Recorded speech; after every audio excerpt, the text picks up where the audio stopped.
Allez, on enchaîne maintenant avec le parcours des spéciales numéro 3 et 4. On commence donc par le secteur numéro 3, un peu plus de 26 km à négocier. Et puis ensuite la spéciale numéro 4 ramènera les concurrents dans le même secteur que la spéciale numéro 1. D'abord donc les 26 km de la spéciale numéro 3 avec Esa-Pekka Lappi, donc deuxième du classement général au départ de cette spéciale, mais qui a déjà, mine de rien, 20 secondes de retard sur Gryacine et qui va toujours être en difficulté avec les conditions d'adhérence. Hop, on a vu là une petite alerte.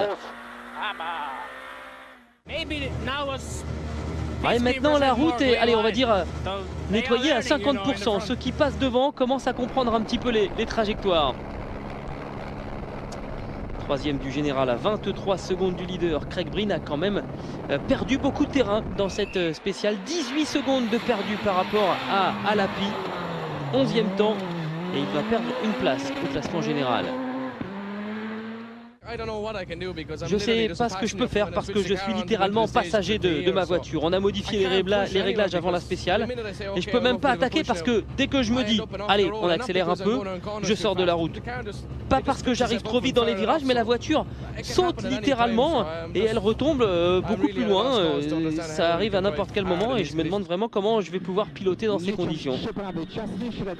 Kajetan Kajetanovic était 4e du classement général avant cette spéciale à 6 secondes de Breen et logiquement il va en profiter.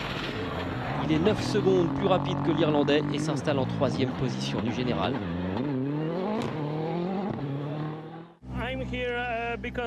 Ouais. J'aimerais bien trouver un petit peu plus d'adhérence, un petit peu plus de sensation, parce que ça c'est très important. Ça n'est pas le chrono parfait, mais ça me va, et puis surtout on s'amuse beaucoup là. Et Vassili Gryacine poursuit son festival, presque 15 secondes plus rapide que le deuxième temps lors de la spéciale précédente. Cette fois il est 9 secondes 9 plus vite que Lappi, tout simplement impressionnant. Vassili Gryacine qui va donc se retrouver en tête de ce rallye avec désormais 30 secondes d'avance sur le Finlandais Esa-Pekka Lappi. Je suis assez surpris en fait, hein.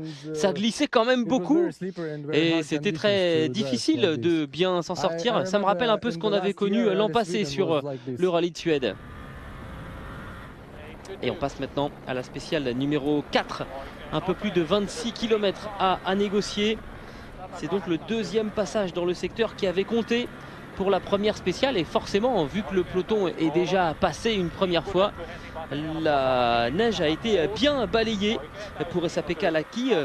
30 secondes de retard en 50 km de spéciale, et bien il va falloir maintenant inverser la tendance. Et c'est ce que va faire le Finlandais en reprenant quasiment 12 secondes à Gryacine dans ce secteur. L'écart se réduit presque de moitié.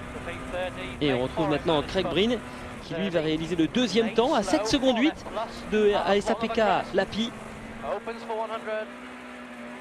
Craig Breen qui va revenir à 1 seconde 1 seulement de Kajetanovic pour la 3e place du classement général.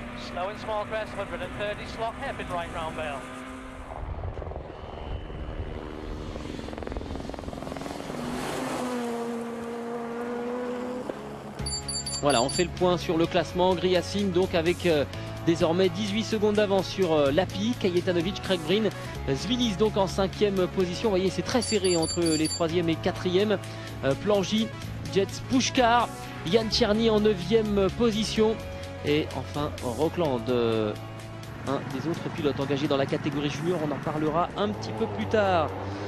3e assistance avec une journée bien difficile pour Craig Breen. Il va falloir se montrer plus inspiré que sur les 2 dernières spéciales négociées. On va jouer un petit peu là sur la hauteur de caisse, faire des petites modifications. On a déjà fait un gros travail sur les suspensions. On va essayer de baisser un petit peu plus le train avant de la voiture pour mettre plus de pression sur le train avant et sur les clous. Ça peut marcher ou pas et on va devoir attendre Liette pour savoir. Et ben on va voir la réponse après une courte pause. On revient tout de suite en Lettonie.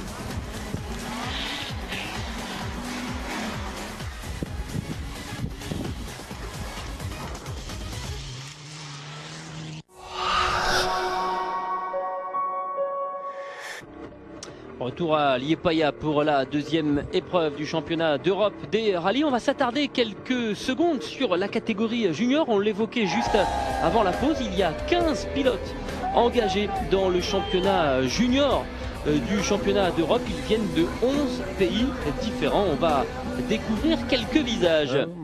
Bonjour, je suis Jan Černý, je suis tchèque et j'ai 23 ans. Je suis Steve Rockland et je viens de Kongsvinger en Norvège. Bonjour, je m'appelle Stéphane Lefebvre, j'ai 21 ans. Je viens de France, d'une petite ville du Pas-de-Calais qui s'appelle Neulémine. C'est un nouveau championnat donc qui comptera 7 rendez-vous cette saison. La Lettonie, ici, l'Irlande, les Açores, le Portugal, la Belgique, la République tchèque, le Valais et le Tour de Corse. C'est un nouveau championnat qui débute cette saison pour les pilotes de moins de 25 ans avec des voitures en catégorie R2. Donc ça va être très disputé. Il y a 15 pilotes engagés dans cette première épreuve en Lettonie. Avec 15 pilotes et 6 constructeurs sont impliqués, toutes les autos étant équipées de pneus Michelin. L'idée c'est de créer une filière de promotion vers le plus haut niveau. Ce championnat junior, c'est une façon de débuter une carrière internationale à mes yeux. On découvre de nouveaux rallyes, des nouveaux pays dans lesquels notamment j'étais jamais allé ici. Et on acquiert de l'expérience, on rencontre d'autres personnes et on se mesure à de très bons pilotes en Europe. La récompense c'est de rouler en 2015 au volant d'une R5. Donc c'est bon pour notre carrière. On peut participer à des rallyes très différents, de la neige, de l'asphalte, de la terre, et on peut engranger beaucoup d'expérience. Et c'est un très bon point d'être diffusé sur Eurosport. Ça permet à des jeunes pilotes de trouver des sponsors, des budgets pour courir. C'est le palier avant d'atteindre, on dira, les hauts niveaux, que ce soit en ERC avec des grosses autos ou même le WRC pour l'avenir. Donc c'est vraiment un tremplin pour les jeunes. Alors on va revenir sur cette catégorie, voir ce qui s'est passé durant la matinée avec notamment Risto Immonen qui avait remporté cette épreuve en 2 roues motrices l'an passé. Et le Finlandais, évidemment, il n'est pas dépaysé par la présence de neige. Il est 4e après les 2 premières spéciales. Mais quelques petits soucis sont apparus sur sa voiture. On a un problème avec le moteur, il lui manque des chevaux. Et puis on a fait quelques erreurs. On a perdu trop de temps.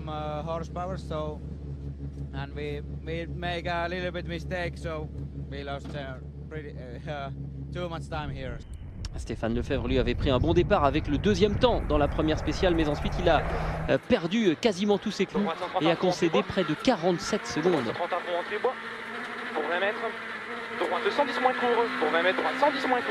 Dans la deuxième spéciale, on a perdu tous les clous après 15 km du départ. Donc l'auto est devenue inconduisible et on perd une trentaine de secondes je pense sur la tête. Donc on va essayer de régler la voiture pour la prochaine boucle et on verra ce que ça donne. Un 3e dans les 2 premiers secteurs. Mathias Olsson a subi ensuite des problèmes de frein consécutifs à une petite touchette qu'on a vue ici.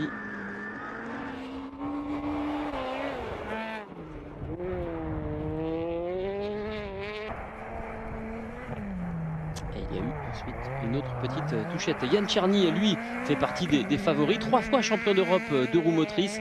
Jan Černý, leader depuis le départ et qui conserve le sourire. On a roulé prudemment dans la première spéciale et puis la deuxième a été très bonne. On a attaqué, j'ai adoré. Maintenant on est 6e et c'est vraiment bien. Abandon en revanche pour Kevin Van Dijn. Boîte de vitesse bloquée en 2e vitesse.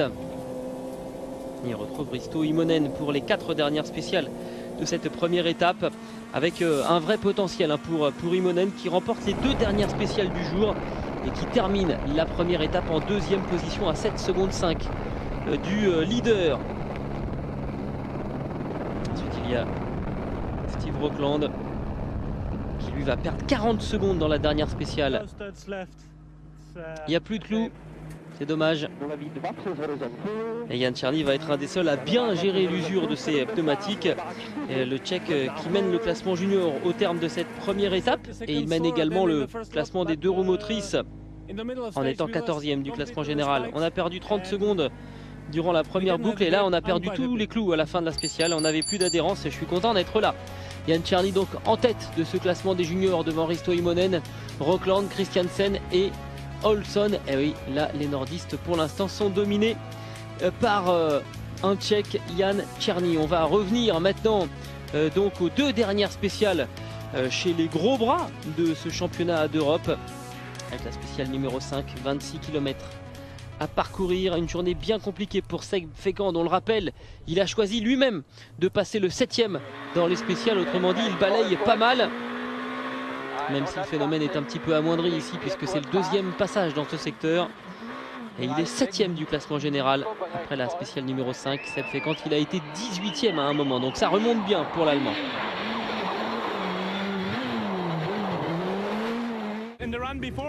Lors du premier passage ici, on était totalement lent et puis là on a pu aller plus vite. C'est pas facile de prendre confiance, mais maintenant il y a de l'adhérence. Et les changements effectués par Craig Breen sur son auto ne vont pas dans le bon sens. L'Irlandais va concéder plus de 12 secondes par rapport au meilleur chrono dans cette spéciale. Et pourtant il va gagner une place au classement général pour s'installer en 3e position. Et ça va de mieux en mieux aussi pour SAPK Lappi. Le Finlandais va signer le meilleur temps et il reprend encore du terrain à Vassili Griassine.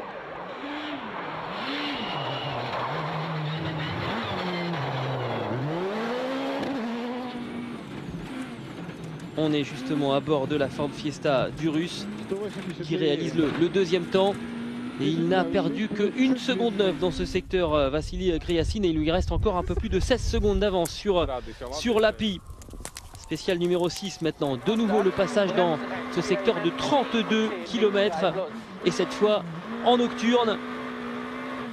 Deuxième temps pour Seb Fécamp qui poursuit sa remontée. Je le disais, il était 18e à un moment dans ce rallye, il est maintenant 5e du classement général. On a perdu beaucoup de temps à cause de la neige et de notre position de passage, mais maintenant ça va mieux. On a fait une très bonne spéciale là. J'ai pris du plaisir, l'adhérence était bonne. Demain je vais essayer de garder le même rythme et tenter de reprendre du temps à ceux qui sont devant nous. 5e temps dans cette spéciale pour Kajetanovic. Le Polonais va conclure la première étape en 4e position du classement général, avec 43 secondes d'avance sur Seb Fécamp. Ouais, ça a été une bonne journée. Je crois qu'on peut dire qu'on a fait du bon travail. Maintenant, on va voir jusqu'où on peut aller au niveau du rythme sur la neige. On verra demain. Craig Breen réalise le 3e temps dans ce secteur numéro 6. Il est donc 3e du classement général à la fin de la première étape, avec un peu plus de 36 secondes d'avance sur Kajetanovic. Autrement dit, il faut gérer maintenant un podium, mais il y a toujours ce problème de réglage. J'ai l'impression qu'on n'a plus aucun clou sur nos pneus. On a des soucis, on a changé les réglages, j'ai perdu toutes mes sensations et c'est devenu de pire en pire. Mais bon, on est là et on va continuer de se battre. Le Finlandais SAPK Lappi, lui, a décidé de mettre la pression sur son adversaire en attaquant très fort dans cette dernière spéciale du jour.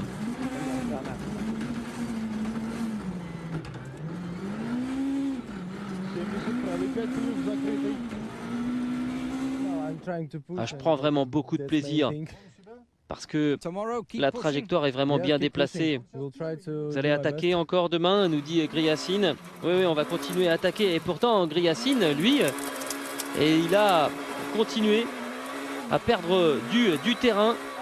19 secondes de perdu pour Griassine, qui va laisser échapper la première place au bénéfice donc de SAPK Lappi. Là vraiment on prend beaucoup de plaisir. La trajectoire est un petit peu plus large maintenant, alors on peut attaquer. C'est vraiment génial.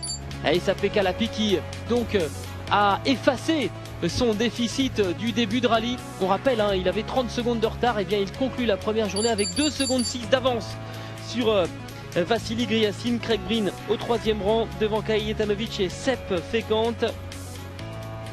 Vladimir Puškar lui est un petit peu plus loin en 9e position. C'est la fin de la première étape. On se retrouve dimanche soir pour la suite et la fin de ce rallye Liepāja. Merci d'avoir été avec nous et à dimanche soir.